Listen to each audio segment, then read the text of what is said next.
大家好，我是丽姐，欢迎大家来听相亲故事，感谢大家的订阅。今天要跟大家分享的故事真的是让我感慨万千。我从事婚恋服务这么多年，见证过许多爱情故事，但这一对的经历实在是让我忍不住想分享给大家。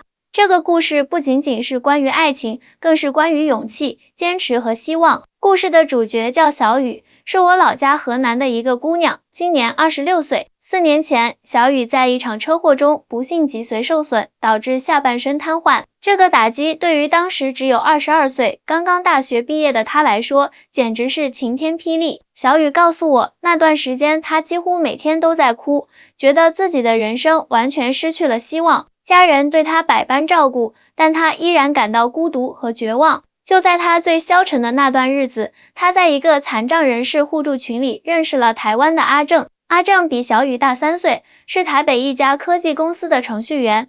他虽然身体健全，但从小就有一个患有先天性心脏病的双胞胎弟弟，所以对残障人士的处境非常理解和同情。他在群里看到小雨发的文章后，被他乐观坚强的态度打动，主动加了他的联系方式。丽姐，你知道吗？阿正第一次和我视频的时候，我还故意只露出上半身，不敢让他看到我坐在轮椅上。小雨笑着对我说，结果他二话不说，直接把摄像头对准了地面，说那我也只给你看我的脚好了，把我逗得哈哈大笑。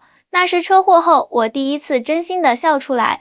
两人从线上交流渐渐发展成了恋人关系。阿正每天都会抽时间和小雨视频聊天，分享彼此的生活点滴。他会耐心地听小雨诉说康复训练的辛苦，也会分享自己工作中的趣事。小雨说，阿正从来不会因为他的残疾而对他区别对待，而是真心实意地把他当做一个普通女孩来爱。阿正经常对我说，他爱的是我这个人，不是我的腿。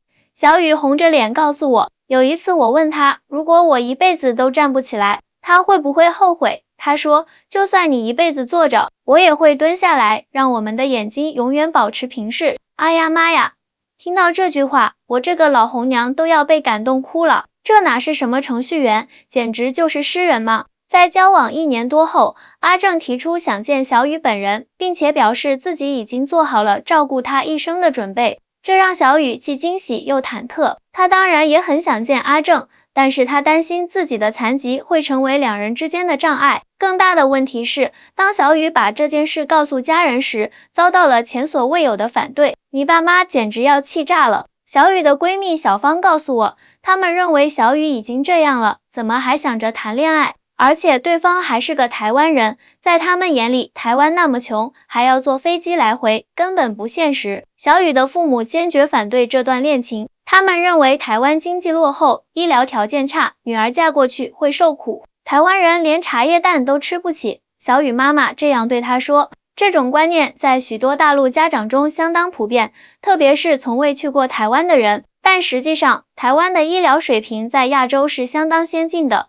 全民健保制度也非常完善。台北作为国际大都市，无论是基础设施还是科技发展，都不输给大陆的1线城市。小雨知道这一点，但她的父母却坚持己见。我爸妈那一代人对台湾的印象还停留在很多年前。小雨叹了口气，他们总觉得大陆现在发展的这么好，台湾肯定比不上。其实阿正的收入在台北算是中上水平，生活条件挺好的。小雨尝试过给父母看阿正发来的台北街景照片，高楼大厦，繁华街道，但父母依然不为所动，那都是骗你的。他们坚持道，他肯定是在网上找的照片。小雨爸爸更是气得不行，你现在这个样子，在家里我们还能照顾你，去了台湾，万一那个男人嫌你麻烦，不要你了，你怎么办？你想过没有？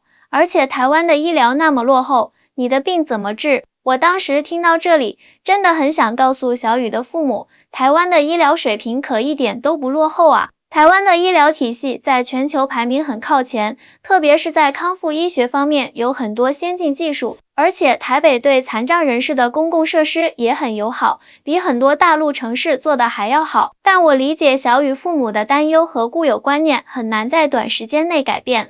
他们的反对不仅仅是出于对台湾的误解，更多的是对女儿安全和未来的担忧。毕竟，一个瘫痪的女儿要远嫁他乡，任何父母都会忧心忡忡。小雨被家人反对后，情绪一度非常低落。她跟我哭诉说：“丽姐，他们不理解我，我知道他们是为我好，但他们不明白，在我最绝望的时候，是阿正给了我重新面对生活的勇气。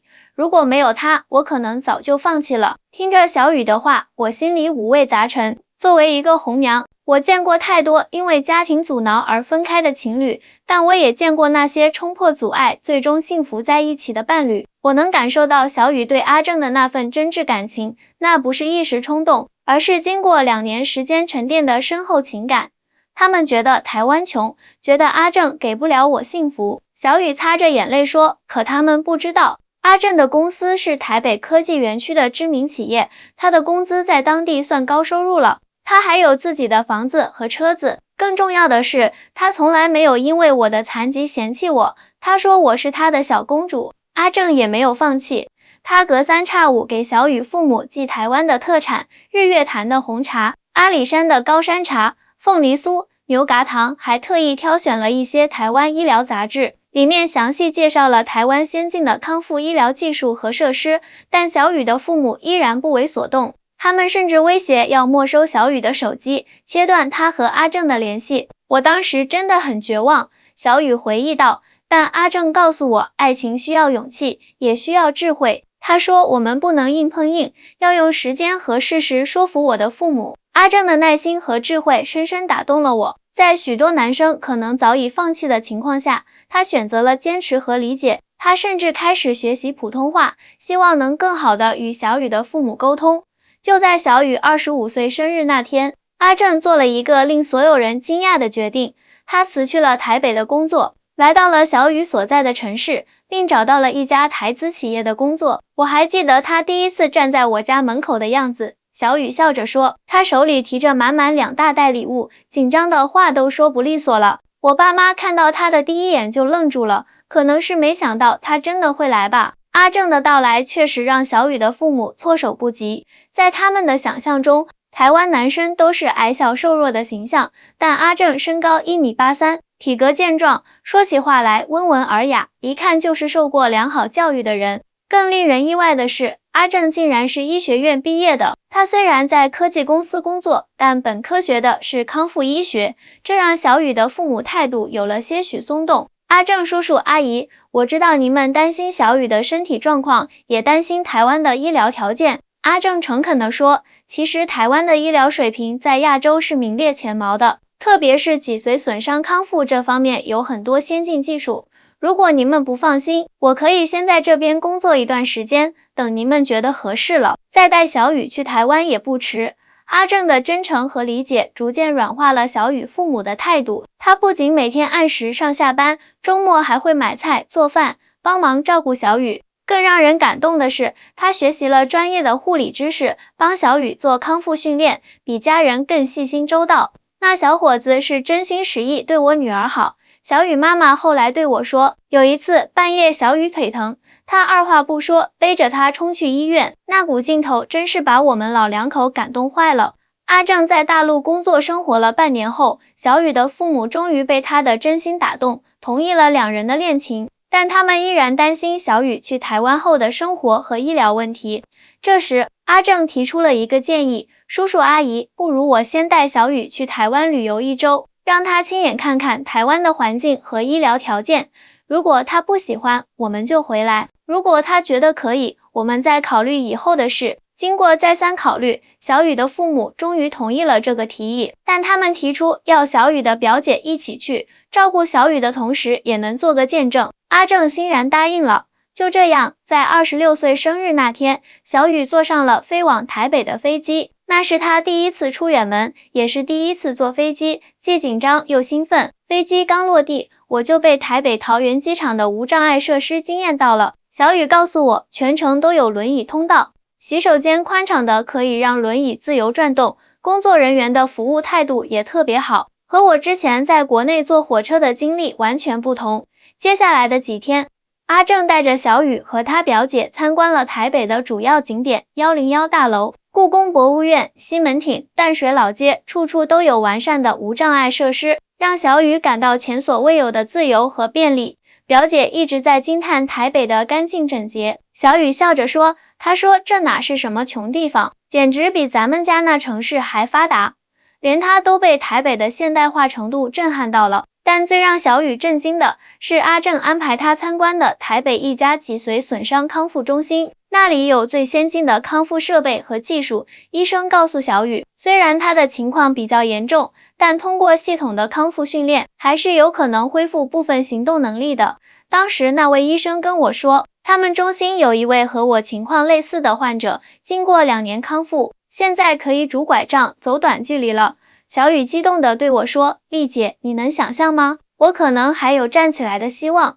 我当时就哭了，阿正也哭了。小雨的表姐立刻把这个好消息告诉了家里，小雨的父母也喜极而泣，他们终于明白台湾的医疗水平远比他们想象的要先进得多。我爸妈听完后，第一句话就是什么时候治疗，需要多少钱？小雨笑着说，阿正告诉他们不用担心费用，因为他已经给我办好了台湾的全民健保，大部分费用都能报销。这下我爸妈彻底放心了。旅行归来后，小雨和阿正正式向双方父母宣布了结婚的决定。这一次，小雨的父母不仅没有反对，还积极帮忙筹备婚礼。我妈妈甚至主动学做了几道台湾菜，想在婚礼上露一手。小雨开心地说，阿正尝了后连连夸赞，说比台湾夜市的还好吃，把我妈乐得合不拢嘴。婚礼选在了小雨和阿正相识3周年的日子，考虑到小雨的身体状况，两家人决定不办得太铺张，就在小雨家乡的一家5星级酒店举行了简单而温馨的仪式。那天真的太感人了。小雨的闺蜜小芳回忆道，小雨穿着白色婚纱坐在轮椅上，阿正推着她走红毯。当阿正俯身亲吻她的那一刻，全场都哭了。婚礼上最令人动容的一幕是阿正宣读他的婚事，他用生涩但诚恳的普通话说，我不敢保证能让你站起来走路，但我保证会成为你的腿，带你去看世界上所有美丽的风景。我爱你，不是因为你的过去或未来会变成什么样子，而是因为你现在的样子刚刚好。呜呜呜。说到这里，我又要忍不住哭了，这是我听过最美的婚事啊！婚礼过后，小雨和阿正踏上了前往台湾的航班。这一次，小雨的父母亲自送她到机场，临别时叮嘱阿正好好照顾我们女儿，有时间就带她回来看看。阿正郑重地点头，叔叔阿姨放心，小雨就是我的命，我一定好好照顾她。初到台北，小雨住进了阿正位于信义区的公寓。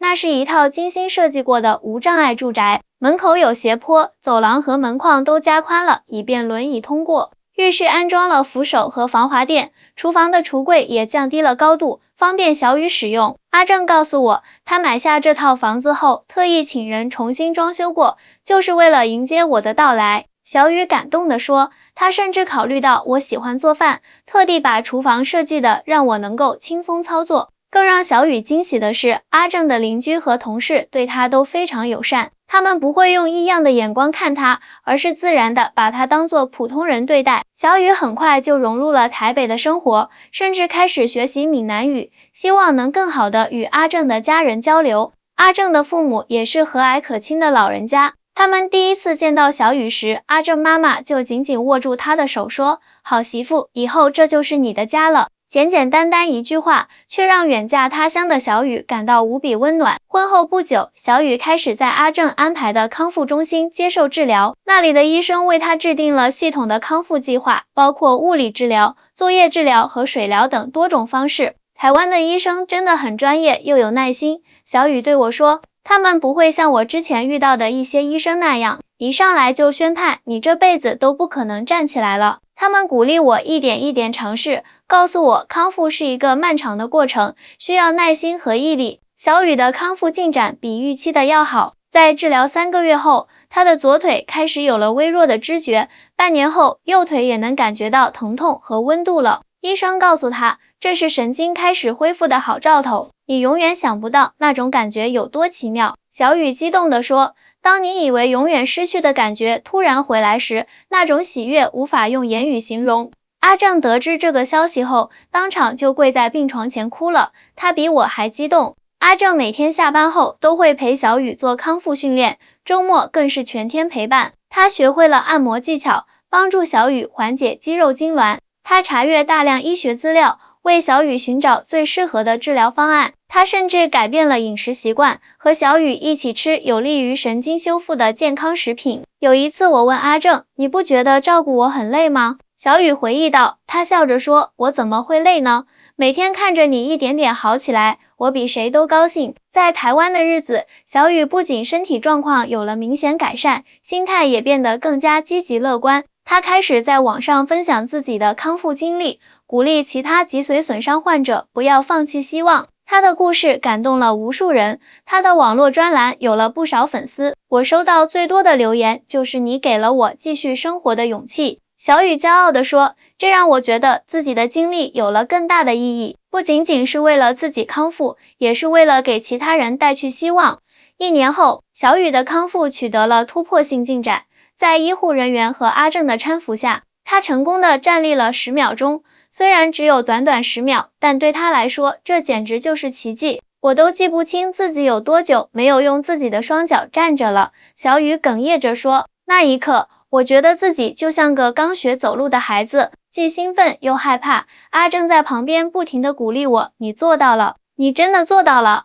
小雨把这个好消息告诉了远在大陆的父母。视频那头，他的父母激动得说不出话来，只是不停地抹眼泪。小雨爸爸后来告诉我，那一刻我才真正明白，让女儿去台湾是多么正确的决定。如果她留在这里，可能这辈子都不会有站起来的机会。小雨的故事在当地医疗圈引起了关注，台湾一家知名医学杂志专门采访了她和她的主治医生，详细记录了她的康复过程。文章发表后，小雨收到了来自两岸三地的无数祝福和鼓励。很多人问我是怎么做到的，小雨说，我告诉他们，除了先进的医疗技术和专业的团队外，最重要的是爱的力量。是阿正的爱给了我战胜困难的勇气，是我对生活的热爱支撑我度过最艰难的日子。2年后的今天，小雨已经能够靠着助行器独立行走短距离了。她和阿正开始计划生孩子，医生告诉她，她的身体状况已经允许她安全的怀孕和分娩了。想到几年前我几乎对生活失去希望，而现在我即将成为一个母亲，这种感受真的无法形容。小雨满脸幸福地说，我希望将来能告诉我的孩子，无论遇到什么困难，只要有爱和希望，就没有什么克服不了的障碍。小雨的父母也彻底改变了对台湾的看法，他们已经去台湾探望女儿3次了，每次回来都赞不绝口。小雨爸爸甚至在朋友圈发文，台湾的医疗水平真的很先进，环境也很好，治好了我女儿的病，我这个做父亲的感激不尽。小雨妈妈更是逢人就说，台湾可不像我们想的那样落后，那边的生活水平一点都不比大陆差，有些方面还做得更好呢。而且台湾人真的很有礼貌，很热情。小雨和阿正的故事让我深受触动。作为一名婚恋服务工作者，我见证过太多因为地域、家庭或者身体原因而无法在一起的情侣，但小雨和阿正用实际行动证明，真正的爱情能够跨越一切障碍。更重要的是，这个故事打破了许多人对台湾的刻板印象。台湾并不是许多大陆人想象中的经济落后、医疗条件差的地方，相反，在很多领域，尤其是医疗服务和人文关怀方面，台湾有着值得大陆学习的地方。我觉得两岸之间最大的障碍不是海峡，而是彼此心中的偏见和隔阂。小雨曾这样对我说，如果我们能够放下成见，真诚地去了解对方，就会发现我们有很多共同之处，也有很多可以互相学习的地方。听了小雨的故事，我不禁感慨，爱情的力量真的太伟大了。它不仅改变了一个人的命运，还架起了沟通和理解的桥梁。希望小雨和阿正的爱情故事能够鼓励更多人勇敢追求自己的幸福，也希望两岸民众能够增进了解，消除误解，共同创造更美好的未来。好啦，今天的相亲故事就分享到这里。如果你们喜欢这个故事，记得点赞、评论、收藏哦。下期见。